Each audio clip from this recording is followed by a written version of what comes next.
歡迎大家返到嚟月山精靈台說故事的人。今日要同大家講一個係喺娛樂圈，甚至乎可以話係 model 界裏面俾人吞噬好多個俾人吞噬嘅少女嘅故事。呢啲只不過係恆河星數嘅其中一啲無名氏，但係後嚟佢哋靠住自己嘅努力衝破呢個重圍，將佢嘅悲憤化成力量，將呢啲事揭翻出嚟俾大家知道，原來曾經有個咁恐怖嘅事發生。究竟係咪想做名模就要俾老闆潛規則？全球頂尖模特兒公司其實背後嘅運作係點呢？曾經有好多性醜聞爆咗出嚟，模特兒甚至乎淪為富豪嘅玩具。喺1980年嘅春天，一個叫 Wendy Rush 嘅少女第一次見到一個模特兒公司嘅老闆，佢叫 Sharha Mahi。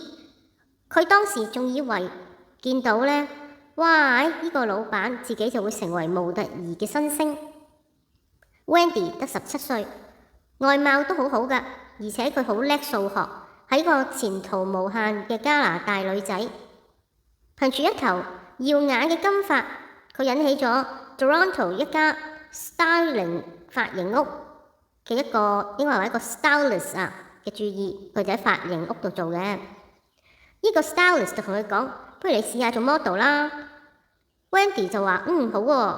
於是乎，呢間 salon 就將佢嘅照片寄到去 Paris 嘅一個模特兒經紀公司。呢間公司當時嘅名係叫巴黎計劃，後嚟就係同 Elite 呢間頂尖嘅模特兒公司合併，成為後來我哋所有人都識得全球規模最大最叻the top 嘅 model agency。 好快呢間公司就對 Wendy 感到興趣，去到巴黎， Wendy 同佢媽就一齊去見當時公司嘅高層，就即係呢個 Sharha Mahi 嗰位30出頭風度翩翩嘅男人。佢喺公司掌有無上嘅權威，甚至乎可以決定一個新人模特兒嘅前途命運。Wendy 原本以為 Mahi 會對佢好挑剔啦，冇諗到佢對佢同佢阿媽都非常親切。Wendy 喺衛報一個訪談中回憶翻呢段往事嘅時候，係佢話：我仲好記得我哋去咗 Mahi 帶咗我哋去一間廣場附近嘅小酒館食飯，佢仲係咁呢討好我阿媽喎，令到我好吃驚，因為我媽咪後生嘅時候其實係一個靚女，但係因為有紅斑狼瘡嘅緣故，佢面上就好多疤痕，所以好多男人係唔會對佢阿媽即係覺得呢個女人好靚呢樣嘢。但係呢個男人不單止讚佢阿媽，仲伸手摸佢阿媽隻手。當時對於17歲嘅我嚟講，覺得好奇喎呢個行為。返到去 hotel 嘅時候，我媽咪就對呢個 Mahi 充滿好感，係咁同 Wendy 講：呢個男人應該好 OK 嘅，會照顧得你好好㗎。於是乎過咗2個月， Wendy 就決定自己搬去巴黎住啦，就展開佢模特兒嘅生涯。佢被分配到去新人部，工作內容其實主要都係參加對佢呢個即係未來前景可能有幫助嘅聚會啦，即係 in quotation marks 大家 get 到。但係無奈佢去到呢啲 functions 嘅時候，佢發現竟然現場全部都係一班有錢嘅老男人，冇攝影師，冇咩雜誌社嘅人喺度，對工作其實都冇乜實際幫助。但係正因為最初嘅好印象對於呢間公司，對於呢個老闆，佢一唔懷疑仲，佢覺得呢班成年人應該會照顧我㗎啦，佢應該係幫我嘅未來前景鋪路。做咗6個禮拜嘢，有一個工作人員就同佢講喎，佢話呢，阿Mahi呢想呢你啲頭髮染成啡色，佢就照做啦。嗰一晚佢好滿意咁樣呢，就去到呢個宴會裏面，而呢個Mahi呢就仲將隻手即係摸落佢嗰啲頭髮嗰度，笑笑咁話：好好，呢個係我中意你嘅樣。隔咗一日， Wendy 再次俾人同佢講啦，即係人話俾佢知，Mahi 呢想見下你今次去佢個 apartment 啦，夜晚9點。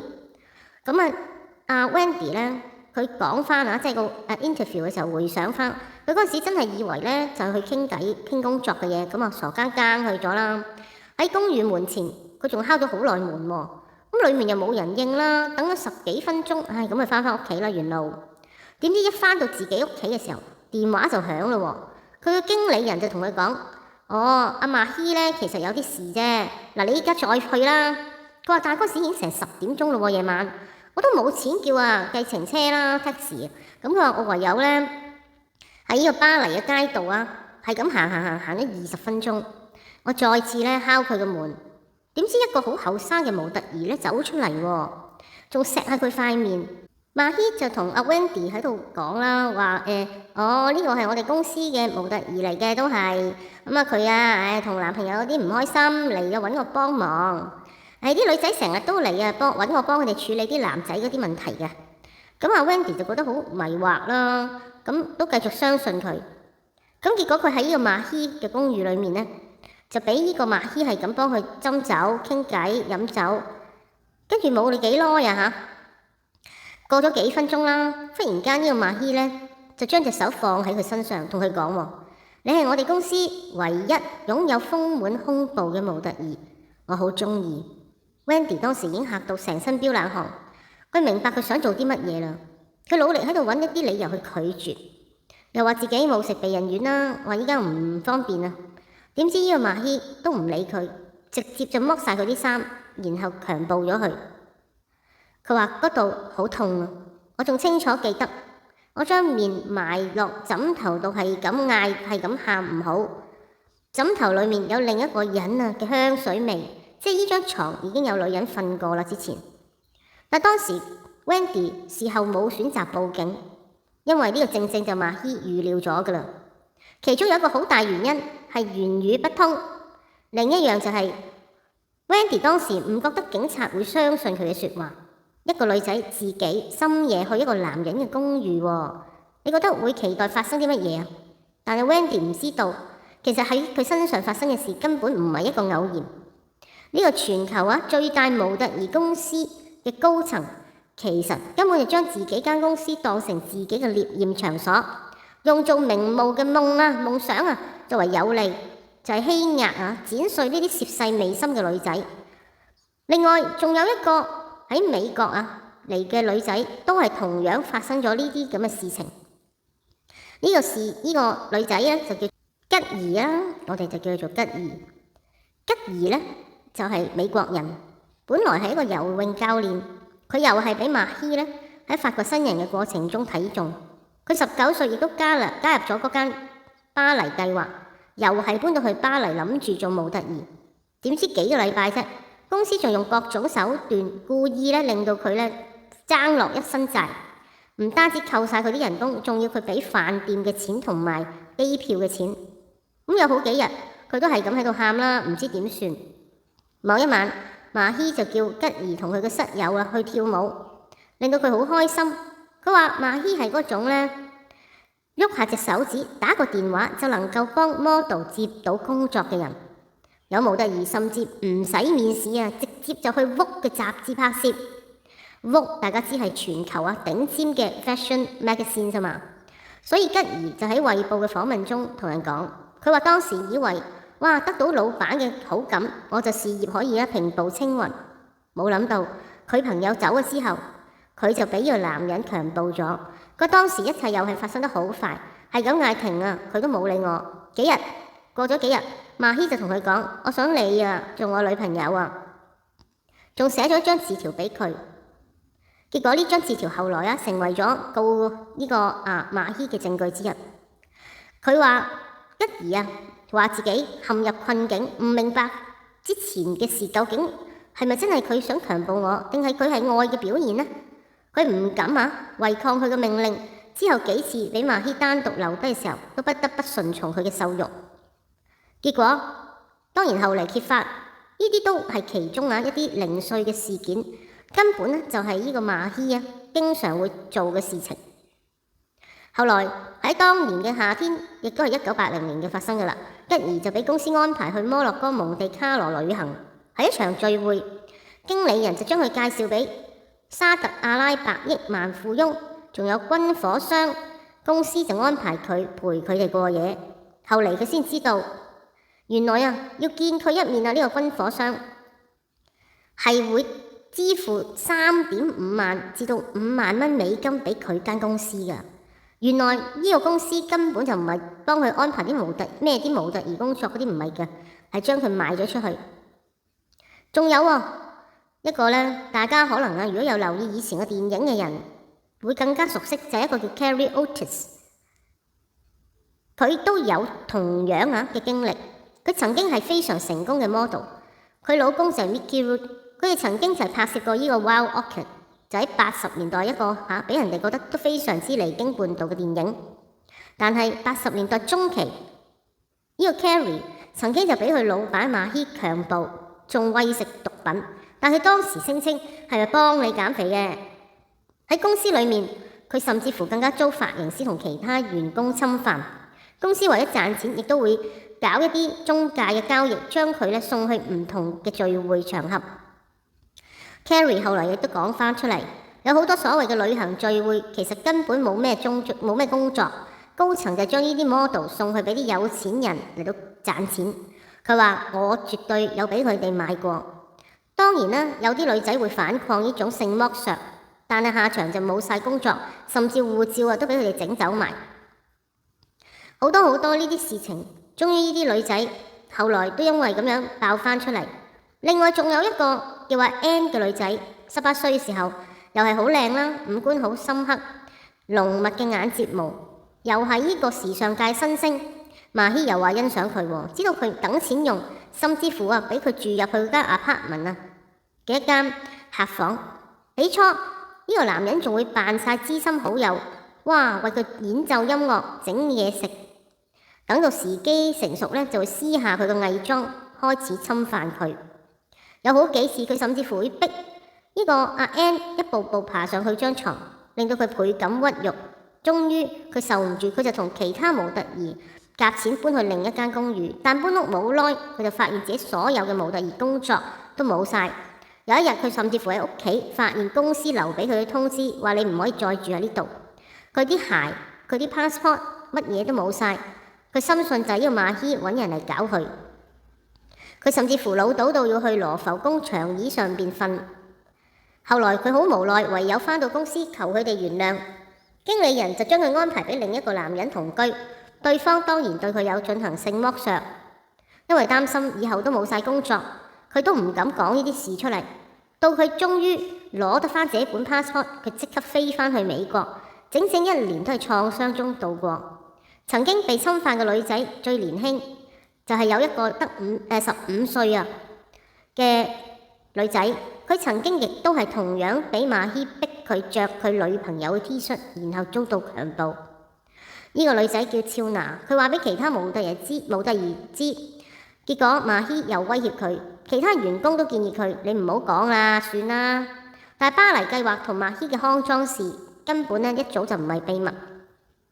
終於喺《衛報》就揭發咗呢啲故事出嚟，好多人都出嚟指證，話佢哋有呢啲不當嘅性關係，亦都有呢啲高層即係呢間公司嘅高層，就係話其實我哋都知㗎啦，但當時都唔敢出啲咩聲。佢話好後悔，其實我哋應該早啲企出嚟揭發呢啲事。最慘嘅一次係1998年 BBC 就聽到模特兒經紀公司嘅醜聞啦，諗住梗係去爆下呢單嘢，就派一個叫 Lisa 嘅人去做臥底。Lisa 的確係拍到馬希性騷擾模特兒嘅影片，點知最後佢竟然都俾佢誤以為真嘅 model， 同樣遭到咗侵犯。BBC 發布影片之後，呢個馬希終於就俾人停職，但係公司聲稱影片係惡意誤導，反而要告翻 BBC。唔知點解當時 BBC 竟然讓步，公開道歉達成和解。Lisa 想討回公道，亦都俾內部阻止。所以你可以睇得出馬希係隻手遮天，係時尚界、模特兒界嘅一個巨頭。有人就話呢個馬希周圍都係一種邪教一樣嘅氣氛圍住佢，無論佢做乜嘢壞事，都會俾人原諒同俾人 cover up。最恐怖係到依家呢種力量仍然冇消失喺法國嘅時尚界，但係呢啲人冇理由永遠都冇事嘅。終於喺2011年 Carrie Otis 喺佢自己嘅自傳中《美麗與破碎之間》就公開指控呢個馬希對佢嘅做過嘅非法嘅事。而去到2020年，佢再同埋另一位名模都向呢個法國檢察官辦公室提出控訴，要求要調查翻呢個馬希喺80至90年代所有嘅性侵案件。由於牽涉嘅人有15歲未成年嘅人，仲有當時 MeToo 運動呢，即係 MeToo 後時代啦，應該話法國檢方就開始重視啦，終於就展開調查。好啦，根據呢個《衛報》發表嘅特別報導之後，再有更加多模特兒出嚟指控佢，最終人數去到16個咁多。